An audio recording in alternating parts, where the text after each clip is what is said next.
വീറുള്ള സുന്ദരിയെ തന്നെ വേണം ഇവിടെ വാഴിക്കാൻ.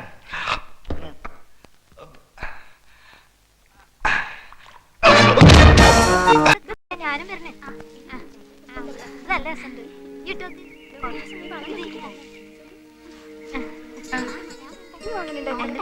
വേണ്ടവരൊക്കെ വാ. ഓടി വന്നാട്ടെ വന്നാട്ടെ. ഈ മാല കൊള്ളല്ലേ?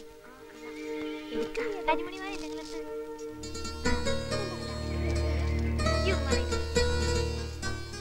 നല്ല ഒരു മോള്. അതിനൊന്നും വേണ്ടേ? വന്നു മുതൽ കരച്ചിലും പിഴിച്ചിലും തന്നെ. സുൽത്താൻ വില പറഞ്ഞ പെണ്ണാണത്രേ. പെണ്ണിന് വിവരല്ല. കളിയും ചിരിയാട്ട് യജമാനോട് ലോഹ്യത്തിരുന്ന ഞങ്ങളുടെയൊക്കെ മേലാളത്തിയാവാം. തന്ന് യജമാനന് പ്രിയം തോന്നിയതിൽ അത്ഭുതമില്ല. പക്ഷെ അനുസരണയില്ല. യജമാന്റെ നിഴല് കണ്ട പുലിക്കുട്ടിയെ പോലെ കടിച്ചു കീറാൻ നോക്കും. മെരുങ്ങുന്ന മട്ടില്ല. അതിനെന്തെല്ലാം വഴികളുണ്ട്. ഫക്കീർ ബാബയെ വിളിച്ചൊന്ന് ഊതണം, വെള്ളം തളിക്കണം. പുലിക്കുട്ടികളെല്ലാം മുയൽക്കുട്ടികളായിട്ട് ചൂടിയിരിക്കും. എന്നാ നിങ്ങൾക്ക് 50 ദിനാർ സമ്മാനായി വാങ്ങിച്ചു തരാം.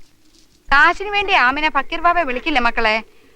ഒരു ഉപകാരം ചെയ്യാൻ കഴിഞ്ഞ ഈ ലോകത്ത് ഒരു പുണ്യം കൂടിയായി. അതേ ഈ വയസ്സുകാലത്ത് എനിക്ക് നോട്ടമുള്ളൂ. ഞാനൊന്ന് മന്ത്രിച്ച് ഊതണോ?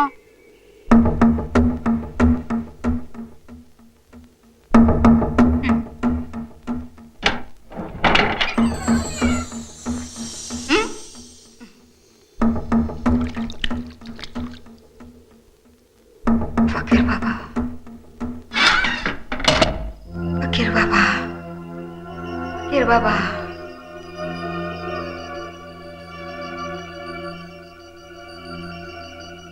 ഫക്കീർ ബാബ. ഷഫ സഫ മൻസൂർ. ഷഫ മൻസൂർ. മൻസൂർ വിവരങ്ങളൊക്കെ പറഞ്ഞു. എവിടെ? ഷഫ നാളെ അവൻ വരും എന്നെ രക്ഷിക്കാൻ. ഷഫ ഈ ജനാലക്ക് നിൽക്കണം. നിലാവസ്തമിച്ചാൽ ഷഫ താഴെ കുതിരയുമായി അവൻ വന്ന് നിൽക്കും. 2 വട്ടം ചൂളം വിളിക്കും. ജനാലയിലൂടെ കയറി കെട്ടി താഴേക്ക് ചാടണം. ഷഫ നിലാവസ്തമിച്ചാൽ മൻസൂർ താഴെ. ഷഫ ഇനി എന്റെ മന്ത്രം ഫലിച്ച പോലെ എല്ലാരോടും കളിച്ച് ചിരിച്ച് പെരുമാറണം.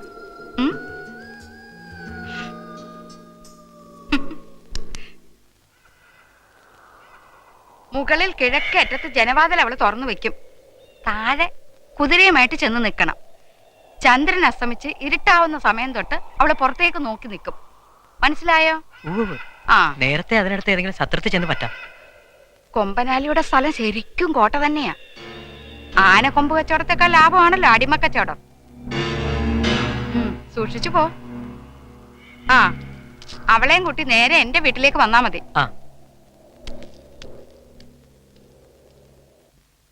പതിവില്ലാത്തൊരു തണുപ്പ്, വഴിയാത്രക്കാരും വളരെ കുറവ്. വേണ്ട, ഇവിടെ മാത്രം വീഞ്ഞിന് ഞാൻ വേറെ പണം വാങ്ങില്ല. ഭക്ഷണം വന്നാല് അതിലിതെല്ലാം പെടും.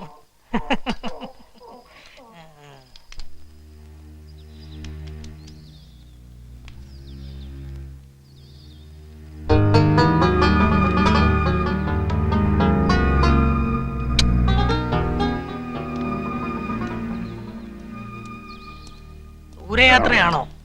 അടുത്തൊരിടത്ത്. ഇപ്പൊ സമയം എന്തായിട്ടുണ്ട്? നിലാവ് ഇറങ്ങുന്നതേ ഉള്ളൂ.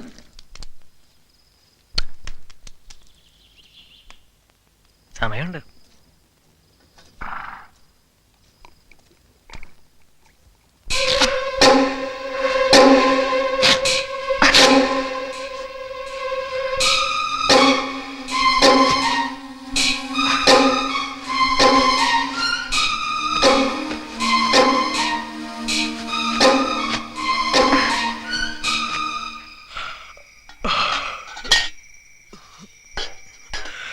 നിലാവ് അസ്തമിക്കാൻ ഇനി എത്ര സമയം കാണും?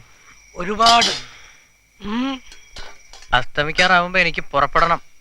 അതെന്താ, ഇരുട്ടിലാണോ സഞ്ചാരം? കുതിരയ്ക്ക് ഇരുട്ടിലെ വഴി കാണും, നിലാവിൽ വഴി തെറ്റാൻ എളുപ്പം. അത് ശരിയാണ്.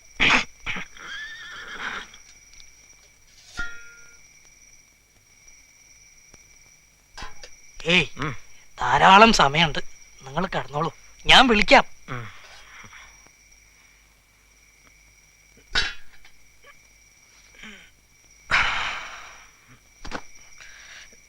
ഞാൻ ഉറങ്ങില്ല, എന്നാലും ഞാൻ രാത്രി ഉറങ്ങാറേ ഇല്ല, വെറുതെ ഇങ്ങനെ മനോരാജ്യം കണ്ടുകൊണ്ട് കിടക്കും.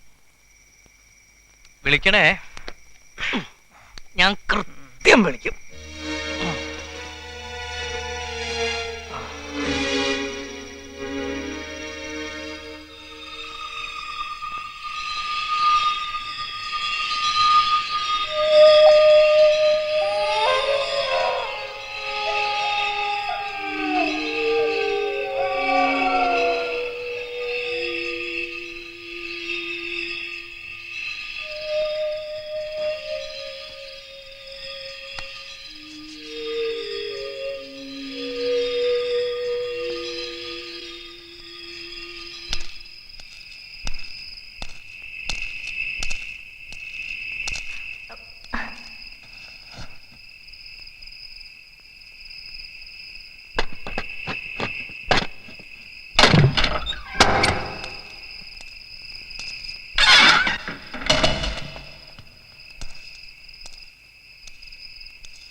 മൻസൂർ, കുതിരയെ താഴേക്ക് നിർത്തൂ, ഞാൻ ചാടാൻ പോന്നു.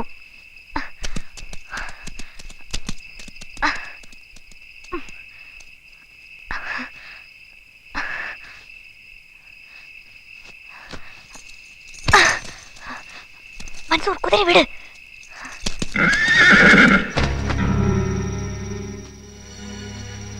ഏയ്, എന്നെ വിളിക്കാന്ന് പറഞ്ഞിട്ട് ഇപ്പൊ നേരെ എത്രയായി? പാതിരാത്രി കഴിഞ്ഞിട്ടുണ്ടാവും. ചതിച്ചല്ലോ ദൈവമേ. നിങ്ങൾ എന്ത് പണിയാ കാണിച്ചതിനെ വിളിക്കാന്ന് പറഞ്ഞിട്ട്? ദ്രോഹി. ഞാൻ കൃത്യം വിളിക്കും, കിടന്നോളൂ. 2 വട്ടം ചൂളം വിളിക്കുമെന്നാണല്ലോ ആമനത്താത്ത പറഞ്ഞത്. എന്തേ, അത് മറന്നോ? മറന്നു.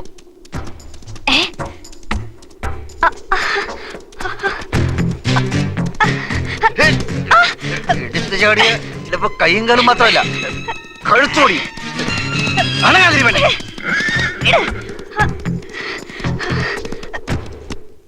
ആ രാത്രിയിൽ കൊമ്പനാലിയുടെ കോട്ടയ്ക്ക് പുറത്ത് മറ്റൊരുത്തൻ വന്നു. അതല്ലേ വിധിയുടെ വൈചിത്ര്യം. അടിമ വ്യാപാരിയുടെ വീട്ടിൽ കടന്നാൽ വിലപിടിപ്പുള്ള എന്തെങ്കിലും കിട്ടാതിരിക്കില്ല എന്ന് വിചാരിച്ച് കയറിക്കൂടാൻ വഴിനോക്കി നടക്കുമ്പോഴായിരുന്നു ജനാലയ്ക്കൽ നമ്മുടെ പെൺകുട്ടി ദയ